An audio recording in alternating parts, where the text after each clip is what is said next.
Hi, martial arts addicts all over the world. I've got another video for you today, so let's check this one out. Rokas from the martial arts journey, if you don't already know him, originally was an Aikido practitioner and teacher. He was involved in Aikido for around 15 years until he started questioning its effectiveness against a resisting opponent. So he tried his techniques against an MMA fighter, realised he couldn't get any of the Aikido techniques to work. Now, because of this, Rokas concluded that Aikido doesn't work for self-defense. Now, a lot of people felt that Rokas was wrong and that it's a practitioner and not the art that's a problem. So Rokas might face these arguments and he's not practicing Aikido in the right way and stuff like that. Now, before I carry on, I just want to quickly add that Rokas has recently released a video claiming that he might be wrong about Aikido, as he's now seen videos that he's received from Aikido practitioners sparring or using Aikido techniques in security work. Now, what I'm going to say is that Rokas is wrong on his assumption about Aikido, but he's actually doing the correct thing by leaving Aikido and currently concentrating on martial arts that spar against resisting training partners like MMA, BJJ, judo, kickboxing, etc. For the people that are proven or that Aikido does work against a resisting opponent by sending in their videos and stuff, I'm going to say that they've totally missed the point of Aikido altogether. Now, why am I saying this? Well, to understand, we need to look at the founder of Aikido himself, and that is a man named Morihei Ueshiba. Now, he was born on the 14th of December 1883 in Tanabe City in Wakayama Prefecture in Japan, and his father was a pretty well-off guy, being both a farmer and a council member for the village that they lived in. Now, apparently, Ueshiba was a bit of a weak and sickly child when he was very young, so his dad got him into sumo wrestling and told him stories about his great uncle, who was known as being a very strong samurai of that time. Now, that desire to become strong was further fueled after Ueshiba witnessed his dad being attacked by followers of a rival politician. So in his youth, Ueshiba started learning jiu-jitsu, and I think the first style being Kito-Ryu, which incidentally is not only one of the two styles that Jigoro Kano, the founder of judo, learned, but in addition, Jigoro Kano became a successor to this particular style. Now, why is this important? Well, I get the feeling that Kito-Ryu might have used sparring against resisting opponents in its training, and that's why Morihei Ueshiba was becoming known for his physical strength during his youth. So that's an important point, that Morihei Ueshiba was considered a strong guy when he was young. Now, in 1903, at the age of 20 years old, Ueshiba was called for military duty, but he failed the physical examination because he didn't meet the 5'2" regulation height. So Ueshiba, he wasn't happy about this. He was determined to get into the military. So he apparently tied weights to his feet and hung from tree branches in an effort to stretch himself.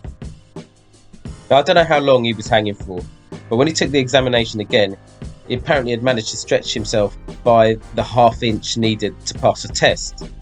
So not only was Morihei strong, he was also willing to endure quite harsh exercise to aid him in meeting his goals. So after this, Ueshiba served in the military for 4 years, eventually earning the rank of sergeant after serving in the front lines of the Russo-Japanese War. So now what do we have? We've got a man who started life as a weakly child, then he started learning sumo and was into stories about his samurai. He started learning jiu-jitsu, and he was known as being very physically strong in his youth, and then he wanted to join the army so badly he was willing to endure hanging with weights strapped on his legs for long periods to increase his height. Not only that, he was also a soldier who fought in the front lines of the Russo-Japanese War. So what did that tell us? Well, it tells us that Ueshiba had experience of fighting in war, extremely violent and terrifying settings. In addition, during this period, he'd also learned other Japanese martial arts and also trained in judo under Kyoichi Tagaki after returning to his home in Tanabe. In around 1912, Ueshiba met Sokaku Takeda, the master of the Daito Ryu style of jiu-jitsu.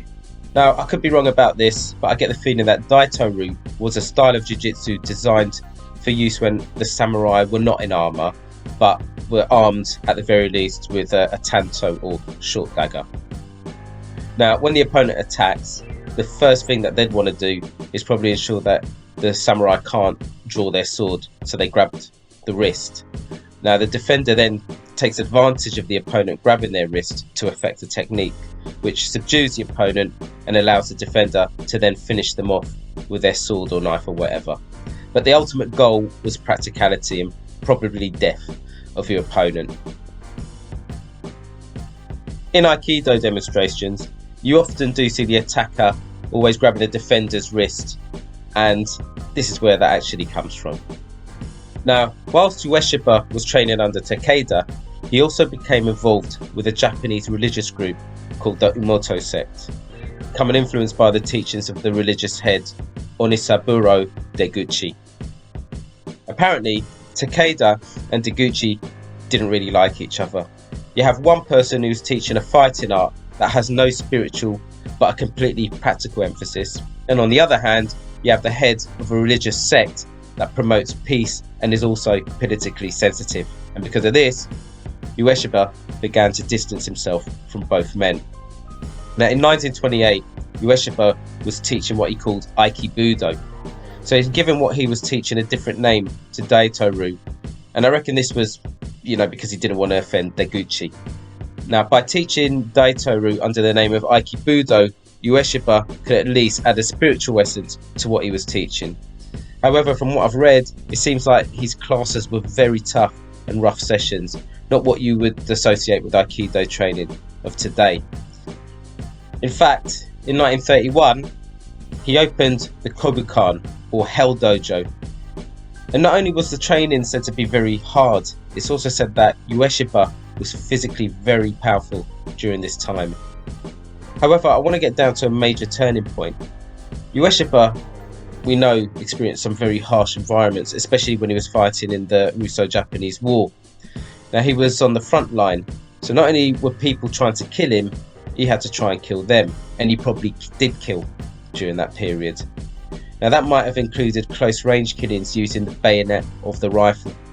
Now, these experiences and his martial arts trainers suddenly must have come into conflict with his now deeply religious beliefs. And this affected him so much that he explains that he had a series of spiritual experiences, one of which concerned a mist coming out of the ground, enveloping him and making him one with the universe. And he said that when this happened, he was overwhelmed by a deep sensation of love, and this he believed to be the underlying concept of the universe, which he called Aiki, which can be translated as loving energy. Now, after these experiences, Ueshiba believed that Aikido was about bringing peace into the world, not injuring others, but preventing slaughter and being a manifestation of the power of love. And this blatantly tells you that Aikido is not at all about fighting. It's the absolute opposite. Now, I know that some people have provided Rokas with video evidence of them using Aikido techniques against resisting opponents. However, these techniques are not unique to Aikido. They're basically jiu-jitsu techniques. If you train in martial arts that regularly spar, there's a greater chance that you'll get these techniques to work. But that's not because of Aikido training, it's because of the combat arts that you're practicing on top of that. So, like I've said, BJJ and judo, etc. However, although these techniques are not unique to Aikido, their expression in Aikido definitely is unique. So trying to do a wrist lock against a resisting partner will not look harmonious as it does in an Aikido demonstration. And that's because in Aikido, there's no competition between the training partners. The attacker is not attempting to prevent the defender from applying the defensive technique. Their job or duty is to blend with it in the same way that the defender blended with the attack. And that's because the whole point is not to be able to use this to injure, maim, or subdue an opponent. It's actually using techniques found in jiu-jitsu and use them to express, according to Ueshiba, peace and universal love. So, providing video evidence of Aikido techniques working against a resisting opponent isn't showing Aikido at all. It's just proving that the old jiu-jitsu techniques work. Now, in regards to Rokas, I've said that he's got Aikido all wrong, but that he's doing the right thing. Now, what do I mean by that? Well, of course Rokas finds Aikido training and practical for actual combat against a resisting opponent. A lot of people do go into Aikido because they like the idea of it being an art of peace developed by a man who could fight. But Ueshiba didn't learn to fight by doing Aikido. He trained in other martial arts, sumo, jiu-jitsu and judo, etc. He was also a soldier who'd experienced fighting in war. Now, Aikido seems to be a result of Ueshiba reflecting on these experiences and finding conflict with his religious beliefs, and that promoted peace and love. So if that's the case, if you want to learn self-defense or how to fight, you have to undergo some hardship. You don't have to join the army, but you definitely need to experience training in the martial arts that are combat orientated. So doing judo, BJJ, Muay Thai, kickboxing, wrestling, MMA, those kind of styles, they're perfect for this, especially if you're young and fit. Now after some time, when you get older and you start to feel like you can't recover from injuries as quickly and stuff like that, or maybe you don't feel connected to that yearning for learning how to fight, you might want something less strenuous but still has a connection to the martial arts. In my opinion, that's the right time to start learning Aikido. Rokas and many of the other people out there basically did it the wrong way round. They got into Aikido first, thinking it would teach them how to defend themselves, when really he should have gone into a more practical art first. And that's why I'm saying Rokas is now doing the right thing. Learning how to fight is what's important for him right now. So he wants to be confident by having the knowledge that he can apply what he's learning against a resisting opponent. And maybe when he's older and he finds it hard to maintain that type of training, he might decide that going back to Aikido is the right thing to do.